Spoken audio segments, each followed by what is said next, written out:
Alright everybody, welcome back to another video. This is CLM Talks Hoops, and today we'll be talking about the most recent NBA draft that just happened, specifically round 1, as round 2 has not happened yet.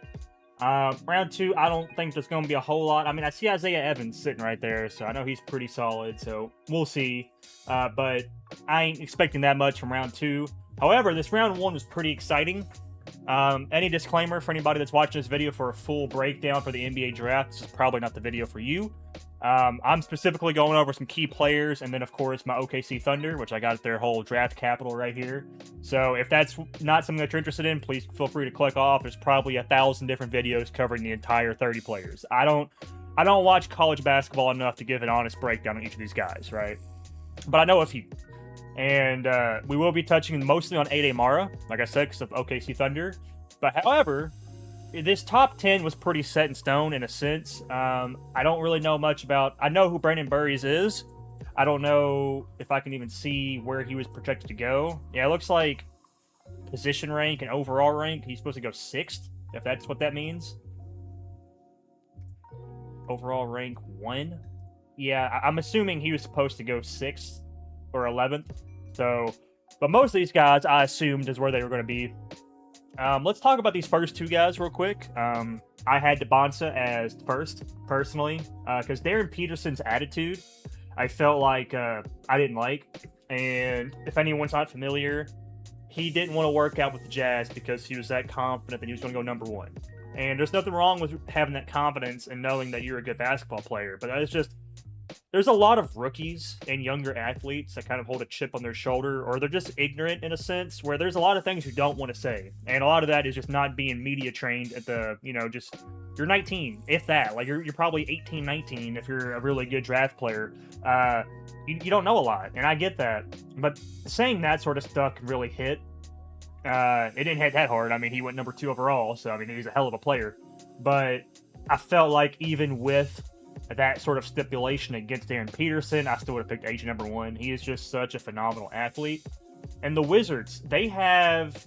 I wish I could see the full lineup for them. I mean, I already know enough. I mean, they have Trae Young, maybe Bilal Coulibaly, or Trey Johnson, or one of those two will be starting. And then you have DeBonsa and AD and Alex Sarr. That's not a disgusting team, but they're building.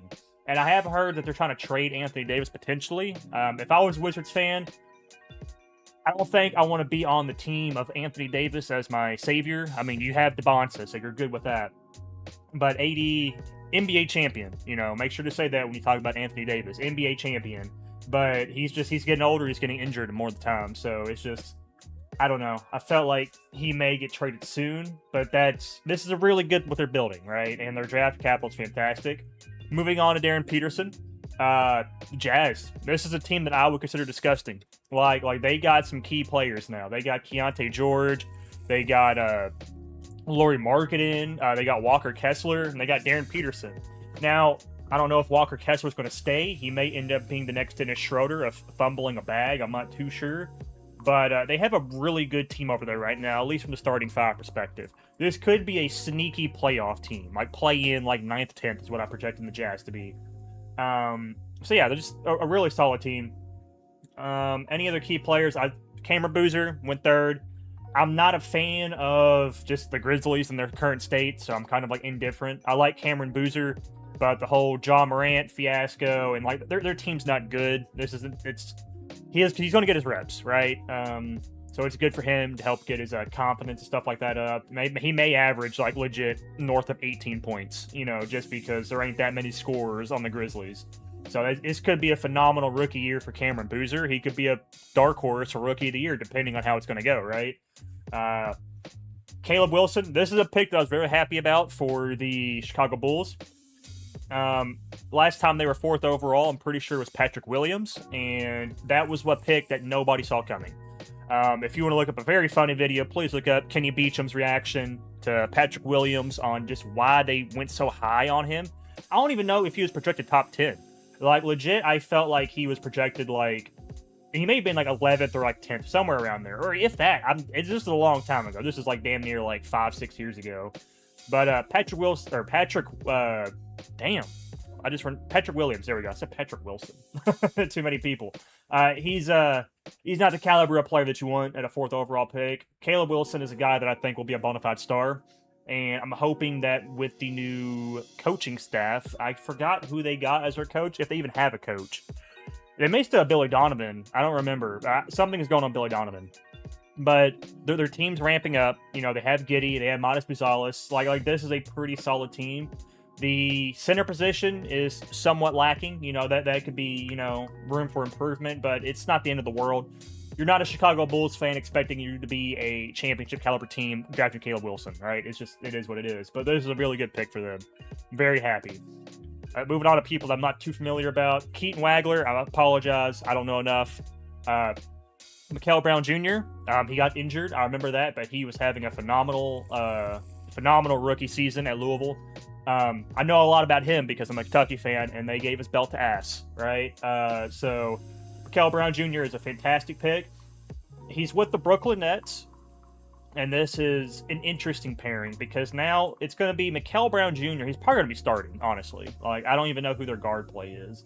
I think potentially... Oh, yeah, we'll talk about that one later. But, Brooklyn Nets... Yeah, they have Igor Denham, and if that's not Dwight Powell, who is that? Drake Powell. Yeah, see, I'm just not familiar with the Brooklyn players. He may be starting, right? So he has potential to get buckets. I don't like the pick or fit just because it's the Brooklyn Nets and they just got Julius Randle. This is going to be a very selfish team. An extremely selfish team. You know, Mikael Brown Jr. is a scorer. I'm not going to hit him with the selfish tag immediately. He's a rookie. You know, he can change his game. But Michael Porter Jr. and Julius Randle are some bona fide just ball hogs. And I wouldn't like that as a rookie. But it's not a bad pick, right? Like this, they were lacking on guard depth. This is someone that you wanted. I like the pick. Speaking of lacking on guard depth, unfortunately, because all their guards are damn near north of 70 years old, is the Sacramento Kings. Darius Cuff Jr., who people projected to be a little higher. I don't remember 7th.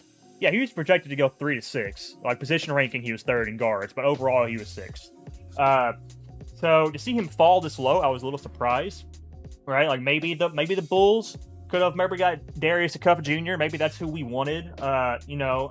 Keaton Wagler, you know, he was pretty solid. Apparently, he was 2nd overall in guard. So, but I felt like Darius Cuff Jr. was going to kind of sniff a top 5. I wasn't too sure, but yeah, he fell to the Kings, and not bad for the Kings. They're going to be doing a lot of building. They may be losing Sabonis. DeMar DeRozan may get waived, or however you want to phrase it. You know, he's getting older. Russell Westbrook may be going to a different team because he's been team hopping for the last 5 years. Zach LaVine is Zach LaVine. Like, this is a very bad team, but really good for a rookie to show your skill set and what you can do. And anybody that was watching Darius Cuff Jr. in college, you know, he was in Arkansas with John Calipari. Fantastic. Just a fantastic player. He was going off. Other than that, I'm trying to save some others. A lot of the top 10 I'm not too familiar about. I know Morez Johnson Jr. because of the Michigan team.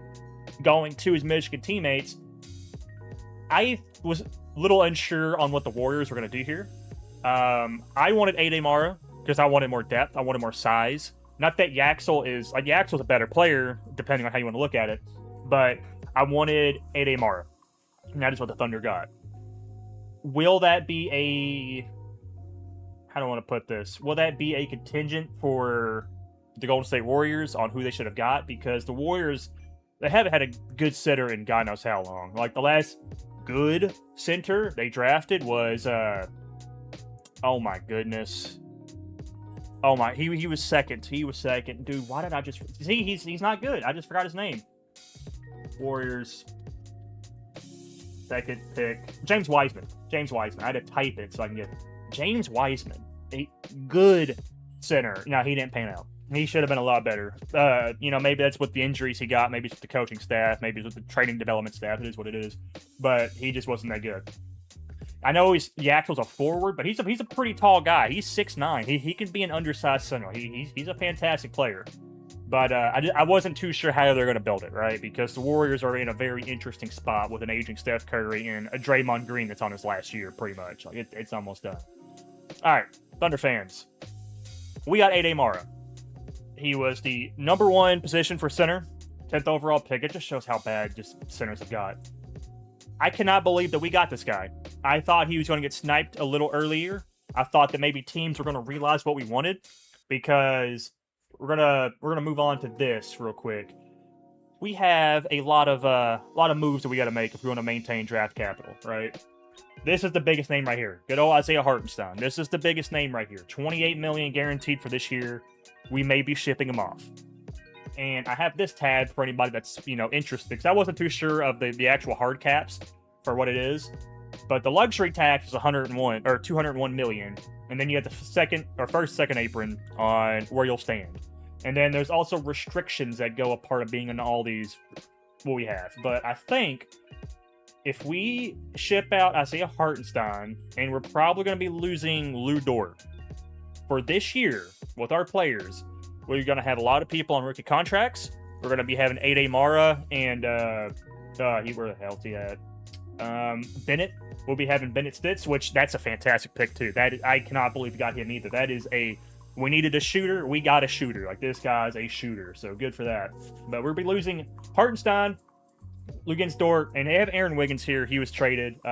Appreciate Aaron Wiggins' time, but he wasn't developing as much as we thought he would, and he wasn't getting as many touches. I'm happy that he's on a different team to maybe showcase what he can do, because this is a guy that dropped 40, right? Like, he can score the bucket. It's just he didn't have a good playoff series. Wishing him the best, but this did free up about $9 million of cap space.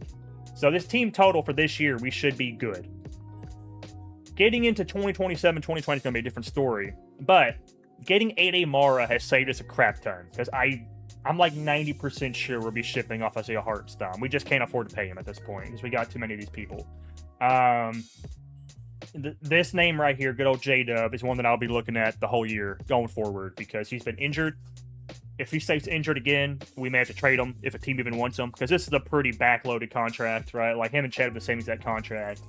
And then you see Shea actually took a very team-friendly contract going into last year and this year to, I guess technically his 5-year started this year. But $40 million going all the way to 60, because, he is an MVP caliber player, 2-time MVP caliber player. This is a very team-friendly thing. It's these years where it's like he's going to get his money, he's going to get what he needs, and that's how it's going to be. Moving on, I want to go back to some of the draft picks real quick. We didn't have Ibuka. He was traded. But shout out Jaden Quaintance. UK fan here. He went 20th. He went to the Spurs. So, yeah, OKC and San Antonio just really grabbing Kentucky players. So he's going to be with Keldon Johnson and De'Aaron Fox. That is 3 Kentucky players for San Antonio Spurs. Happy to see him get drafted. I wasn't the biggest fan of Jaden Quaintance. Not that he's a bad player, but we were so pampered growing up with Anthony Davis, John Wall, Karl-Anthony Towns, D-Book, DeMarcus Cousins. I can go on for a minute on players that we just had. But, just happy to see him get picked up. That's probably all I'll cover with this. Like I said, there's a lot of people here that I'm sure a lot of people will spend more time on. I'm just not too familiar. Moving on to this, I want to spend a little bit of time talking about the first and second apron, and just trying to educate some people on what it can do. Educating myself, because I haven't read this personally. But I knew the second apron was made, right? They're trying to stop dynasties and, people just backloading contracts and just having all this other stuff. The stuff that you miss out on, because if anyone's been reading while I'm talking, right? This is insane that you cannot do a sign and trade in the first apron, and that is just $8 million over the luxury tax. And then you have trade exception. Teams cannot use trade exceptions guaranteed or generated from the previous season. That, like these are some pretty hefty penalties. I was unaware that they were that bad. The second apron is crazy. I mean, if this is even correct, this is freaking AI. I have this pulled up so I can show you how stupid AI is. So I could be wrong if anybody is super in depth with the second apron and first apron. But let's look at this, right? Teams lose taxpayer mid-level exception. They could only sign outside free agents to veteran minimum contracts, right? Makes sense. You can't be signing people like that, with guaranteed money. It's got to be, I don't even know what the veteran contract is, or veteran minimum. It was 1.1 at some point. Maybe it's $2 million now. I'm not really 100% sure. Teams cannot package 2 or more players together in a trade to match a larger incoming salary. That makes sense. I understand that. This is where it gets a little insane. The draft pick penalties, right? And draft pick freezes. A team's first round draft pick 7 years into the future is immediately frozen and cannot be traded. Interesting. That's extreme levels of planning, right? That's way above my pay grade on what I'd even be considering. The penalties, though. If a franchise stays the second April for 2 out of the 4 subsequent seasons, their frozen first round pick is automatically moved to the very end of the first round, regardless of their actual record. So if you are a team, right, like let's go with big market teams, right? Like the New York Knicks, Warriors, Lakers, Celtics that can afford to pay these taxes, right? This is huge. Being a mid-market to small market team, because I mean, like winning a championship helps your market out a crap ton. So we're still a small market team, but just for the sake of it, we're going to put ourselves at mid-market. For the Oklahoma City Thunder to have Clay Bennett have to make the decision on just how they want to go about just paying and doing things that could potentially freeze their picks. We have so much draft capital that going into the second apron is a death sentence. Like, that is a death sentence. If we do that, all of our picks that we've accomplished that could be potential, like, you know, top 10 picks, top 20, will fall all the way to 30th. That's insane. So, yeah, it's very interesting. I was unaware of that. And it's only $13 million more than the first apron, right? Yeah. Which, I mean, that's damn near a player like Lou Dort almost. I mean, Isaiah Joe. Like, I mean, with these aggravated contracts and just how much we're paying people, it ain't like too bad, but it's something to keep in mind.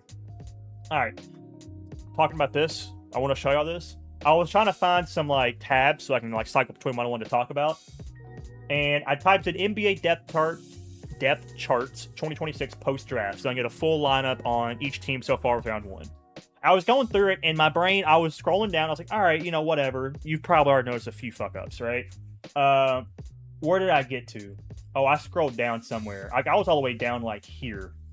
Or no, was that OKC? No. Oh my god. I think I went all the way down to the very bottom to see people. Yeah, I saw Chris Paul. I saw Chris Paul, and I was like, what the hell? And then I started going through it, and I saw Jeremy Sochan. I see Zach Collins, right? And then I'm going up, and I'm seeing like Jose Alvarado for the Pelicans. I don't even know where DeJounte Murray. Maybe he's on the Pelicans. I have no idea. But there's the CJ McCollum. He's on the Hawks. Brandon Ingram. He's on the Raptors. And I'm like, what the hell? Like, dude, 2026 post-draft, and then I'm going through here, and I see Kyle Kuzma. I'm like, okay, no, that's not good. I see Desmond Bane. I see Jaren Jackson Jr., and they have, you know, Cameron Booz. Like they have these people, and I'm sure like, they have Giannis. They have the Giannis trade here, and they have that correct. Yeah, no, that's ridiculous. Like, just on how bad like the AI is. That's why, like, if I messed up anything here, if it's incorrect, let me know. I'm not too sure. But yeah, that's ridiculous. So I had to pull up another thing. I had to turn into dark mode so I didn't get flashbanged on my camera. This is the best that I can do on starting lineups. We've already talked about a little bit of these, right? If it was in bright, you can kind of see like the newer people. Like, they have Buzelis lit up. That's not really. Maybe these are most recent, but I mean, Buzelis has been on there for like God knows how long. Because I see Jaime Jaquez. Were they traded? Oh, these are people that probably got traded. Did Buzelis get traded? Wait, no, wait. You know, he's on the Bulls. Yeah, I don't understand why he's lit up. Because they have Cameron Wilson, they have Randall, they have Giannis lit up. Kuzma's lit up. Yeah, I'm not too sure why some of these guys are lit up. But a lot of this, just going through some teams that will be starting, a lot of this is just incorrect, right? Like, I mean, like we have Sacramento Kings that they had Russell Westbrook as like a sixth man for the Nuggets. I don't even think he'll be starting. They're probably going to be starting Darius Cuff Jr. What was the other guard? Mikal Brown Jr. on the Nets, Brooklyn. Yeah, we talked about this one earlier. These guys are going to be starting. You're going to be putting Mikal Brown Jr. Like, a lot of this, I was happy that they had like the guarantees. Cameron Boozer. Because I mean, like, look at this. You got Cedric Coward, and then John Morant, who's just injury prone to hell. So like, all this makes sense. Jaden Wells. Like, this is a bad team. It's so bad. The Thunder, they can't say much yet, but we will be having Mara taking Isaiah Hartenstein's spot. I'd be very surprised if we kept him. Just It's not 100%. Maybe this will be fully updated round 2, but I was trying to get like a grasp on some things. But a lot of these teams, there's been a lot of teams that have made some pretty significant moves with their draft capital. I'm not convinced with Miami. I did not get to go over Giannis Antetokounmpo going to the Heat and Julius Randle going to the Nets. Unfortunately, like I said, I was busy. But this team don't look good. This is probably what I'll end up on Miami Heat. You have Davion Mitchell, Norman Powell, who's a one-time All-Star, Aaron Wiggins, who was a former All-Star / NBA champion, Antetokounmpo, who is a top 5 player in the league every year, top 3 if he's healthy, and Bam Adebayo, Mr. 83 himself. The team is good. I just don't like the fit because you got, I don't know how they're going to play it, right? I mean, you got Davion Mitchell, who is a defensive machine. His shot's getting better, but it's not something you can rely on.